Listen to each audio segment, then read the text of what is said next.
Hello student, welcome to our online class which is organized by Krishna Memorial High School. Class 3 Subject SST Chapter 17. ठीक है, आज हम आपको 17 पढ़ाएंगे। पढ़ाने से पहले हम आपको कुछ बताना चाहते हैं। कृष्णा मेमोरियल हाई स्कूल की तरफ से 2022 न्यू सेशन स्टार्ट होने से पहले आप लोगों के लिए एक सरप्राइज़ ऑफ़र किया है। उसमें आप लोगों का 6 मंथ का मंथली फीस को फ्री किया गया है। ओके, चलिए हम चैप्टर शुरू करते हैं। द डिस्कवरी ऑफ फायर मतलब आग की खोज। There is a great difference between of the life of the early man and the man of today. He live the dark caves और on the tree tops. In forest, he ate fruits, nuts, and roots of plants. He covered his body with leaves, bark of trees, and skin of animals. He used to satisfy all these needs with own efforts. ठीक है।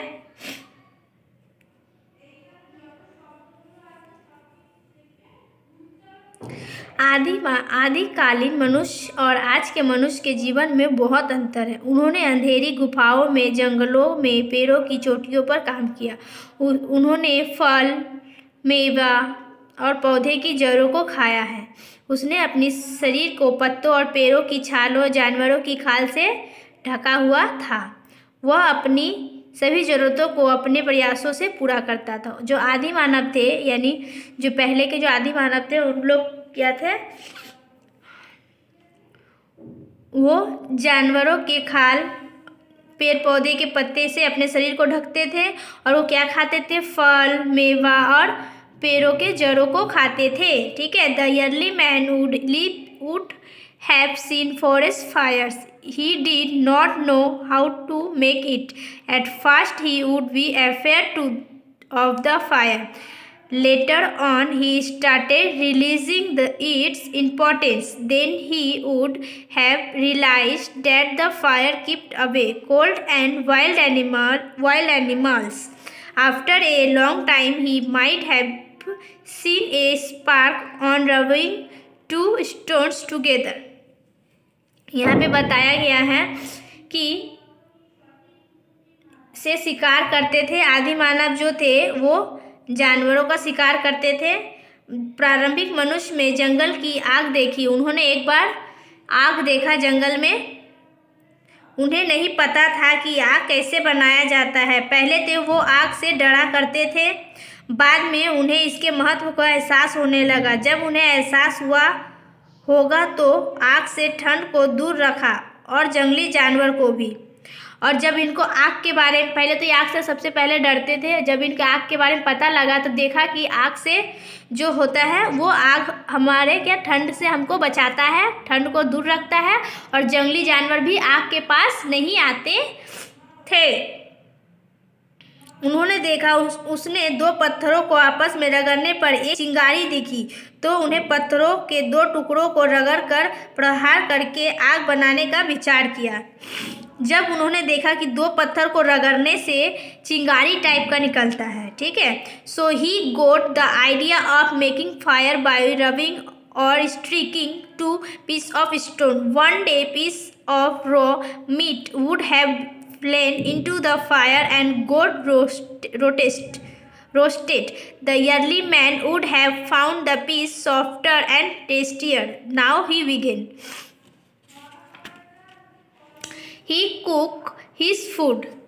यहाँ पे बताया गया है कि जब उन्होंने देखा कि 2 पत्थर को रगड़ने से एक चिंगारी टाइप का निकलता है तो उन्होंने पत्थर को रगड़ा और उनसे आग बनाने का विचार किया, यानी आग बनाना शुरू किया। एक दिन कच्चे मांस, वो लोग तो सबसे पहले कच्चा मांस ही खाते थे। और जब वो आग बना रहे थे उनमें एक दिन कच्चे मांस का एक टुकड़ा गिर गया। गिर जाने से जब वो टुकड़ा आग में गिर गया होगा और रोस्ट हो गया होगा। मांस का टुकड़ा गिरने से वो जो आग में है पक गया होगा, यानी रोस्ट हो गया होगा। शुरुआती आदमी को इस पीस को नरम और स्वादिष्ट लगा। जब उस आदि मानव ने उस मांस के टुकड़ों को खाया तो उन्हें लगा कि नहीं, ये बहुत ही नरम और स्वादिष्ट है, क्योंकि कच्चा मांस खाने से तो पका के खाना ज़्यादा अच्छा टेस्टी ही होगा तो उन्होंने उस तरह का उस मांस को खाया, तब उनको पता लगा कि ये बहुत ही टेस्टी है। अब वह शुरू हुआ क्या कि वो उसी तरह से खाना पका के ही खाएंगे। तो यहाँ पे क्या हुआ, आग का खोज करने से ही खाना बनाने की प्रक्रिया शुरू हो गई। ठीक है। Later on, the came to know that even wild animals were afraid to fire, so he always kept fire burning around his cave and protect himself from the wild animals. He used fire to keep himself warm in cold night. यहाँ पे बोला गया है, बाद में उन्हें पता चला कि जंगली जानवर भी आग से डरते हैं। जब आदि मानव को पता लगा आग से जंगली जानवर भी डरते हैं, इसलिए वो अपनी गुफाओं के चारों ओर जंगली जानवरों से खुद को बचाने के लिए हमेशा आग जलाता रहता था। ठंडी रात में तो खुद को गर्म रखने के लिए भी आग का इस्तेमाल करता था। और जब पता लगा कि जानवर डरते हैं, तो उन्होंने अपने जो गुफाओं में रहते थे, गुफाओं के चारों तरफ वो आग जला के रखने लगे रात को। और ठंड के टाइम में, यानी जब ठंड का मौसम आता है, तब उन्होंने देखा आग जलाने से उनको शरीर में गर्मी भी मिलता है, और इसलिए उन्होंने ठंड में आग जलाना भी शुरू कर दिया ताकि उनका शरीर गर्म रहे। ठीक है, ये चैप्टर यहीं पे ख़त्म हुआ। आप इसको अच्छे से पढ़िएगा घर पे। Thank you class.